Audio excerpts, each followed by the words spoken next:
Holidays-nale, அது நம்ம GT Holidays தான்.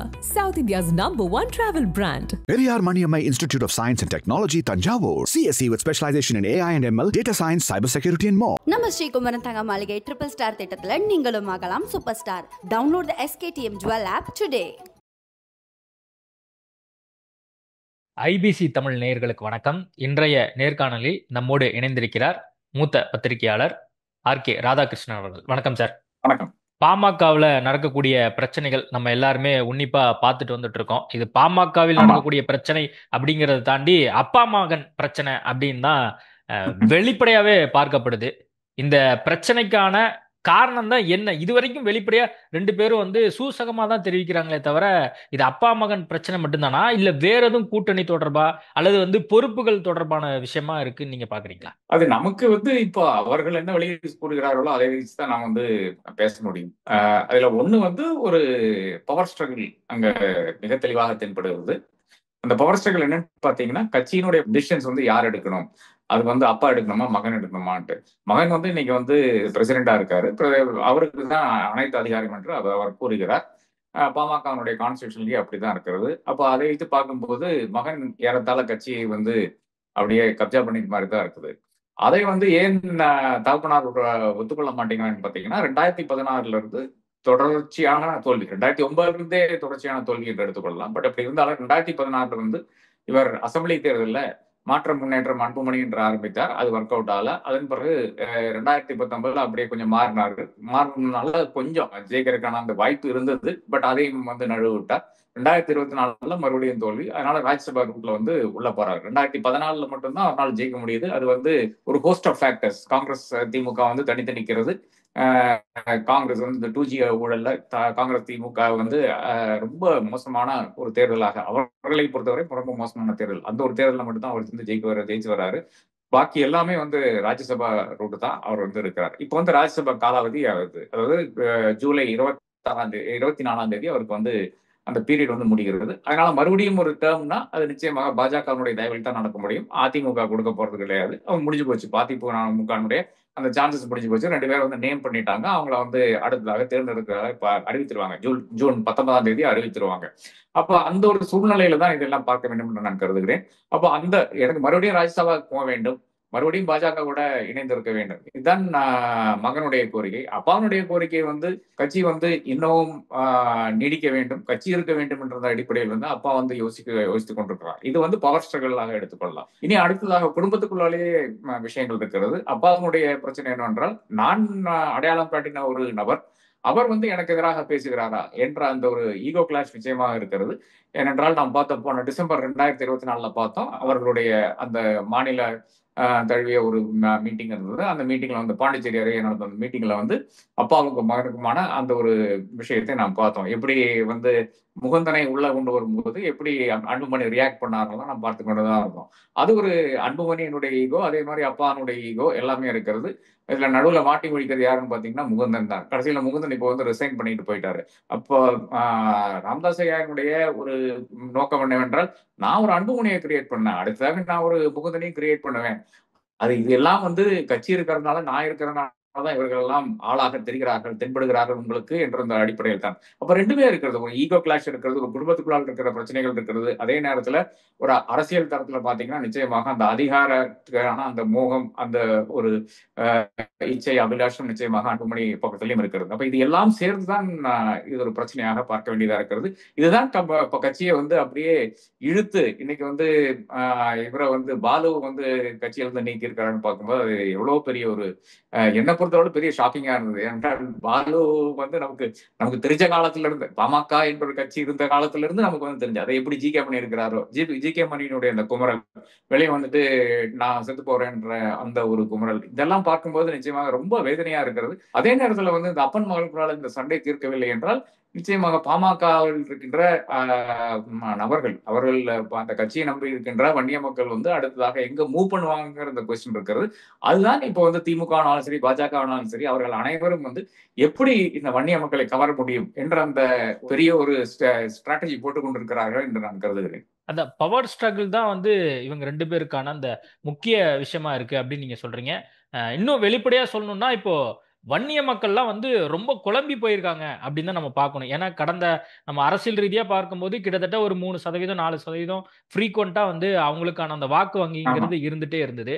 இப்ப வன்னிய மக்களுடைய மனநிலை என்னவா இருக்கும்னு நீங்க நினைக்கிறீங்க? ஏன்னா தொடர்ந்து இப்ப அப்பா மகனுக்குள்ள இவ்வளவு வெளிப்படையா கிட்டத்தட்ட ராமதாஸ் சொல்றாரு, ஏன்டா இவரை இன்ட்ரடியூஸ் பண்ணி வச்சேன், ஏன்டா இவரை வந்து நம்ம ம். கட்சிக்குள்ள கொண்டு வந்தோம் அப்படிங்கிற நிலைமைக்கு வந்து அவரு வெளிப்படையா செய்தியாளர் சந்திக்கும் போது அவரு பேசுறாரு. ஆமாமா. குடும்பத்தை கட்சிக்குள்ள கொண்டு வந்தா என்ன செருப்பால அடிக்கலாம் சொல்லியிருக்காரு. அது அப்பவே செருப்பால யாராச்சும் அடிச்சிட்டாங்கன்னா இந்த பிரச்சனை இல்லைன்னு நான் கருதுறேன். அதை தாண்டி வந்து நிச்சயமாக கட்சி வந்து மகன்கிட்ட தான் இருக்குது. நான் மிக தெளிவா இப்ப கூட பார்த்தோம். மாவட்ட செயலாளர்கள் எல்லாம் பாத்தீங்கன்னா ஏறத்தாழ 80% மாவட்ட செயலாளர், அதுக்கு மேலேயே 90% மேலான மாவட்ட செயலாளர்கள் வந்து யார் அழைத்த போது வந்தார்கள் என்று பாத்தீங்கன்னா நிச்சயமாக அன்புமணி அழைத்த போதுதான் வந்தார். அது வந்து கட்சிக்கும் மக்களுக்கும் வித்தியாசம் இருக்கிறது.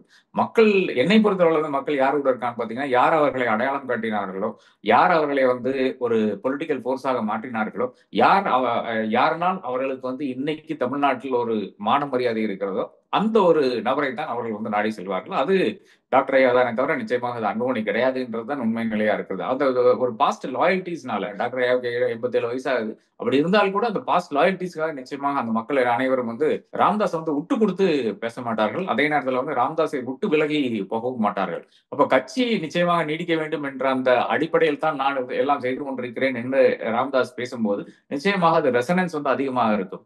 இது வந்து அதிகார துஷ்பிரயோகம் இல்லை என்றால் அதிகாரத்துக்காகத்தான் அன்புமணி இப்படி எல்லாம் செய்கிறார் என்பது பரவலாக அனைவருக்கும் தெரிஞ்ச ஒரு விஷயமா இருக்கிறது.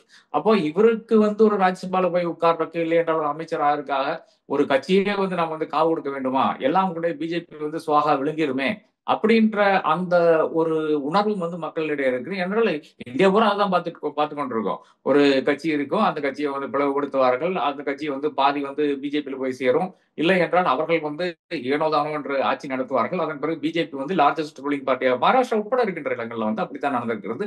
அப்ப அந்த ஒரு எக்ஸ்பீரியன்ஸ் நிச்சயமா இருக்கிறது. அப்ப அந்த ஐடென்டிட்டிக்காக நிச்சயமாக இந்த மக்களை பொறுத்தவரை அவர்கள் டாக்டர் ஐயாவோட நிற்பார்கள். பாமக இன்றும் என்னை பொறுத்தவரை பாமக இன்னும் நீடிக்கும் என்றுதான் நான் கருதுகிறேன். நாளைக்கு செய்தியாளர் சந்திப்பை வந்து ராமதாஸ் பண்ண போறாரு. அப்போ வந்து அன்புமணி தொடர்பான பல்வேறு வெளிப்படையான இன்னும் பல்வேறு கருத்துக்கள் வைக்க போறாரு அப்படின்னு கூட ஒரு செய்தி ஒண்ணு முக்கியமான நபர் ஒருத்தர் வந்து போட்டிருந்தாரு. உங்களுக்கும் தெரிஞ்சிருக்கும். பொங்கலூர் மணிகண்டன் வந்து நம்ம ஆமா, ஷேர் பண்ணியிருந்தாரு. நீங்க அதையும் பார்த்திருப்பீங்கன்னு நினைக்கிறேன்.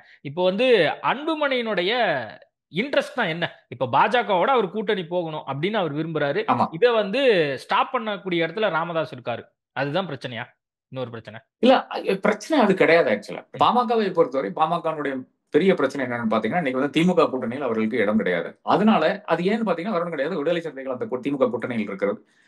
விடுதலை சிறுத்தைகளுக்கு எதிராக, இல்லை என்றால் தலித் மக்களுக்கு எதிராகத்தான் இன்றைக்கு இருக்கின்ற பாட்டாளி மக்கள் கட்சியினுடைய அரசியல் இருக்கிறது. அப்ப அங்க வந்து நீங்க வரும்போது அது ஒன்னும் விடுதலை சிறுத்தைகள் வெளியே போக வேண்டும் என்ற நிலை இருக்கிறது. அது இன்னைக்கு நடக்காது. இன்னைக்கு மட்டும் இல்ல, என்னை பொறுத்தவரை இந்த தேர்தல் நடக்காது. அப்ப ஸ்பேஸ் இருக்கிறதே வந்து அந்த என்டிஏல தான் ஸ்பேஸ் இருக்கிறது இப்போது. அப்ப என்டிஏக்கு போறதுல வந்து நிச்சயமாக ராமதாஸ்க்கு ஒரு மாற்று கருத்து இல்லை. ஆனால் அவர் என்ன நினைக்கிறார் பாத்தீங்கன்னா, இப்ப எடுக்க வேண்டிய டிசிஷன் கிடையாது என்று அவர் நினைக்கிறார். அப்ப நிச்சயமாக நாளைக்கு வருகின்ற ரெகுலேஷன்ஸ் எப்படி இருக்குன்னு நமக்கு தெரியாது. என்னை பொறுத்தவரை முன்னாடியே சொல்றதுக்கு என்ன காரணம் பாத்தீங்கன்னா, இன்னைக்கு வந்து அன்புமணி போய் சரண்டர் ஆயிடுவார் என்று நான் கருதுகிறேன். அதற்காகத்தான் அவர் வந்து அவர் பேசிக் கொண்டிருக்கிறார் நான் நினைக்கிறேன். ஒரு பக்கம் ராமதாஸ் வந்து பாலுவ பொறுப்புல இருந்து நீக்கிறாரு. இன்னொரு பக்கம் ஆமா, வந்து அவரு சுற்றுப்பயணம் போறேன் 10 மாவட்டங்களுக்கு, வருவாய் மாவட்டங்கள் ஆமா. ரீதியா அப்படின்னு சொல்லி அவர் ஒரு அறிவிப்பு கொடுக்கிறாரு. திலகபாமாவை ராமதாஸ் நீக்கிறாரு. இவர் வந்து பொறுப்பு திரும்ப போடுறாரு. 10 நிமிஷத்துல வந்து நான் திரும்ப அந்த பொறுப்பை அவங்களுக்கு கொடுத்துருவேன் ராமதாஸ் நீக்கினார்னா அப்படிங்கிறத அன்புமணி சொல்றாரு. இவங்கெல்லாம் கன்ஃபியூஷன் ஆயிட மாட்டாங்களா? இவங்க கூட இருக்கிறவங்க ராமதாஸ் ஆதரவாளர், அன்புமணி ராமதாஸ் கன்ஃபியூஷன் ஆயிட மாட்டாங்களா? அது நிச்சயமா நடக்கும். அந்த கன்ஃபியூஷன் வந்து இந்த கட்சியில வந்து இப்போதைக்கு அவாய்ட் பண்ண முடியாதுன்னு நினைக்கிறேன். ஏனென்றால் இப்ப அனைவரும் வந்து வெயிட் பண்ணி கொண்டு தான் இருக்கிறாரே தவிர யாரும் வந்து இப்போ டக்குன்னு ஒரு முடிவு எடுத்து நான் கட்சி விட்டு போறேன், திமுக போய் ஜாயின் பண்றேன், அதிமுக போய் ஜாயின் பண்றேன் யாரும் போகவில்லை. அப்ப பாருங்களேன், கட்சியை பொறுத்தவரை அந்த கட்சியில் இன்னைக்கும் நம்புகின்ற, அதாவது 2014 இருந்து அதிகாரத்துல கிடையாது, அதுக்கு முன்னாடி 2009 இருந்து ஏறத்தாழ அதிகார மையங்களுக்கு அருகிலே இருக்க முடியவில்லை. ஆனால் இதே கட்சி தான் ஒரு காலத்துல வந்து எத்தனையோ அமைச்சர்களை வந்து மத்திய அரசாங்கத்துல வச்சிருந்தது. 2004 வச்சிருந்தது, அதுக்கு முன்னாள் வச்சிருந்தது. அப்படி இருக்கின்ற ஒரு கட்சி வந்து இன்னைக்கு திடீரென்று, அதாவது பல காலமாக அவர்களுக்கு வந்து 10 வருட காலமாக ஒரு ரெப்ரசன்டேஷன் கிடையாது. 5 எம்எல்ஏ தான் இப்ப இருக்கிறார்கள். அப்படி இருந்து கூட அந்த கட்சியிலிருந்து யாரும் பெரிதாக யாரும் விட்டு போகவில்லை என்றுதான் பார்த்துக் கொண்டிருக்கோம். அப்ப அந்த கட்சியில நம்பிக்கை எல்லாத்துக்கும் இருக்கிறது. அப்ப அதனாலதான் இன்னைக்கு வந்து சரி இந்த அப்பன் மகன் சண்டை வந்து அவர்களே தீர்த்து முடிக்கிட்டோம். நாம் இதுல வந்து பெருசா பேச வேண்டிய அவசியம் கிடையாது என்ற அந்த அடிப்படையில் வந்து அவர்கள் எல்லாரும் சைலண்டாக இருக்கிறார்கள். இதுல வந்து இப்ப ஜி கே மணி போன்றவர்கள் என்றால் பாக்கி இருக்கின்ற ப்ராமினன்ட் லீடர்ஸ்னால அவர்கள் வந்து எங்க போனாலும் மைக்கு பின்னாடியே வந்து கொண்டிருக்கு, துரத்தி வந்து கொண்டே இருக்கிறது. அதனால அவர்கள் வந்து ஏதோ ஒன்று சொல்ல வேண்டிய ஒரு கட்டாயத்துக்கு தள்ளப்படுகிறார்கள். அதனாலதான் ஜி கே மணியுடைய குமரல் கூட நாம் பார்த்தோம். இதுதான் அனைத்து தலைவர்களுடைய ஒரு மனநிலையாகவும் இருக்கும். அப்படி இருந்தால் கூட இப்போதைக்கு நம்ம இது பேச வேண்டிய அவசியம் இல்லை, இல்லை என்றால் இப்போதைக்கு நாம் விட்டு செல்ல வேண்டிய அவசியம் இல்லை என்ற மனநிலையில் தான் அனைவரும் இருக்கிறார்கள் என்றுதான் நான் கருதுகிறேன். அப்போ இந்த ஒரு விஷயங்கள் நடந்து கொண்டேதான் இருக்கும். அது நீக்கல், உள்ள கொண்டு வருகள், இதெல்லாம் நடந்து கொண்டேதான் இருக்கும் என்று நான் கருதுகிறேன். அது ஒரு பெரிய ஒரு பொருட்டாக நாம் எடுத்துக்கொள்ள வேண்டிய அவசியம் இல்லை. ஏன்னா யாருமே அந்த கட்சியிலிருந்து விட்டு விலகவில்லை என்றதுதான் முக்கியமான ஒரு விஷயமா இருக்கு. இல்ல இப்ப பாமக வந்து பிளவுபடுறது உறுதி அப்படின்லாம் வந்து சொல்றாங்களே, ஆமா. அது உறுதியா? இல்லங்க. அது பாமக பிளவுபட்டால் மக்கள் வந்து ராமதாஸ் கூட இருப்பாரு, பெரியவர் கூட இருப்பாங்க. கட்சி வந்து இவரோட இருக்கும்.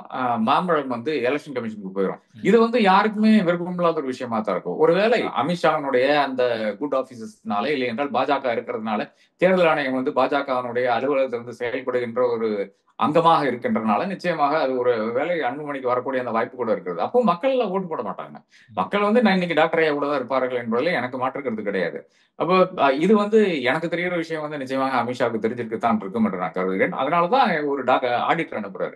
இந்த ஆடிட்டர் அனுப்புறதுல என்ன பிரச்சனைன்னு பார்த்தீங்கன்னா, ஆடிட்டர் அந்த விஷயத்தை வந்து ரெண்டு விதமா பார்க்கலாம். ஒண்ணு வந்து ஆடிட்டர் வந்து அமித்ஷாவுக்கு ரொம்ப க்ளோஸா இருக்கிறவர், அமித்ஷா ஒரு நம்பரா இருக்கிறார். ஏனென்றால் போன முறை அதாவது பாஜகவினுடைய தமிழக தலைமையில் ஒரு வித்தியாசம் வருகிறது, ஒரு மாற்றம் வருகிறது என்ற அந்த ஒரு டைம்ல வந்து எங்க அமித்ஷா வந்து தங்கினார்னு பாத்தீங்கன்னா ஆடிட்டர் வீட்டுல தான் இருக்கிற டிஸ்கஷன் பூரா ஆடிட்டர் வீட்டுல தான் நடந்திருக்கிறது. அப்ப ஆடிட்டர் வந்து அவ்வளவு நெருக்கமானவர்.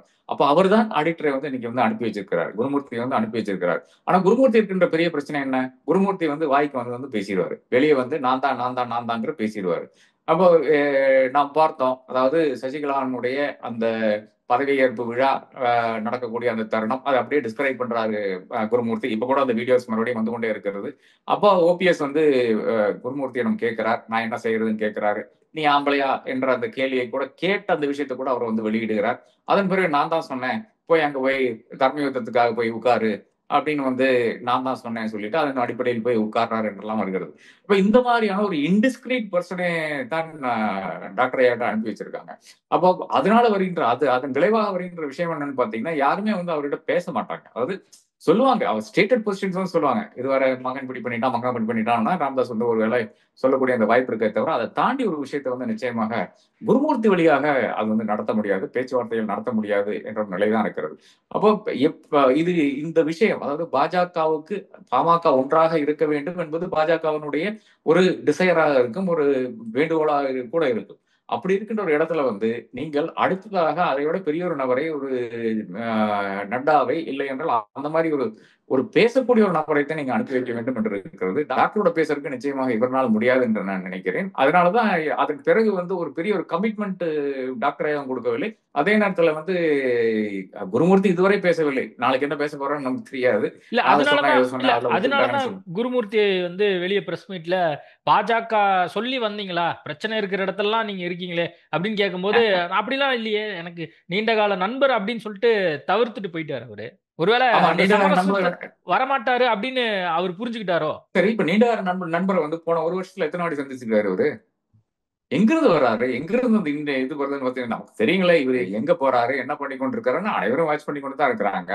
ஒரு சிக்னிபிகன்ட் பொலிட்டிக்கல் சந்திப்பு நடந்தால் நிச்சயமாக அங்க வந்து கேமராக்கள் வரும். தைலாபுரத்து வெளியே கேமராக்கள் வந்து காத்து தான் கடந்து கொண்டிருக்கிறது. அப்ப அனைவருக்கும் தெரிஞ்சிருக்கும். அப்ப இதுவரை பல காலமாக பார்க்காத ஒரு நபர் திடீரென்று அங்க வந்துட்டு இல்ல இவர் எனக்கு நண்பர்கள்லாம் சொன்னா ஏன் நம்புவானுங்க, இதெல்லாம் சும்மா ஏதோ வாய்க்கு வந்தபடி பேசுறதுதான்.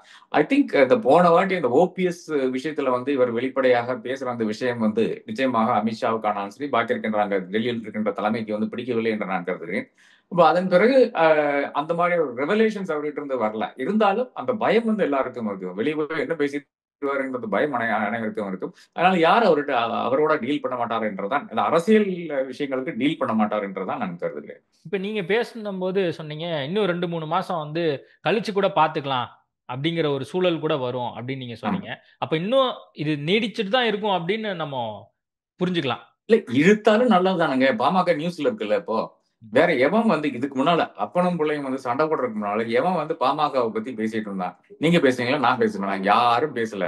ஒண்ணு ஏதோ மதிமுக, தேமுதிக அப்படின்லாம் பேசும்போது பாமக அப்படின்னு வந்து சொல்லி போமே தவிர, அதை தாண்டி யாருமே பேசல. பாமக இன்னைக்கு நியூஸ்ல இருக்கிறது, அது நாம வந்து பேசிக் கொண்டிருக்கிறோம். பாமக என்ற ஒரு கட்சி இருக்கின்ற நாம் அனைவரும் வந்து ஒத்துக்கொள்கிறோம். அதை அந்த கட்சி இம்பார்ட்டன்ட் என்று நாம் பேசிக் கொண்டிருக்கிறோம். எவ்வளவு இம்பார்ட்டன்ஸ் என்று நாம் பேசிக் கொண்டிருக்கிறோம். இதெல்லாம் வந்து எதனாலன்னு பாத்தீங்கன்னா அப்பனும் பிள்ளை சண்டை போடுறதுனால தானே பேசிக் கொண்டிருக்கிறோம். அப்ப பாமகவை பொறுத்தவரை எனி நியூஸ் இஸ் குட் நியூஸ்ங்கிறது தான். ஒரு அரசியல்வாதியை பொறுத்தவரை நீங்க வந்து எனி பப்ளிசிட்டி இஸ் குட் பப்ளிசிட்டிங்கிறது தான் இப்ப பாமகவை பொறுத்தவரை உச்சிதமான ஒரு வாசகமாக நான் காண்கிறேன். ஓகே சார், நிறைய விஷயங்கள் குறித்து பேசியிருக்கோம். நேர்காணல் கொடுத்ததுக்கு மிக்க நன்றி சார். நன்றி சார். Holidays-நாலே அது நம்ம GT Holidays தான். South India's #1 travel brand. Periyar Maniammai Institute of Science and Technology, Tanjavur. CSE with specialization in AI and ML, data science, cybersecurity and more. நம்ம ஸ்ரீகுமரன் தங்க மாளிகை ட்ரிபிள் ஸ்டார் திட்டத்துல நீங்களும் ஆகலாம் super star. Download the SKTM Jewel app today.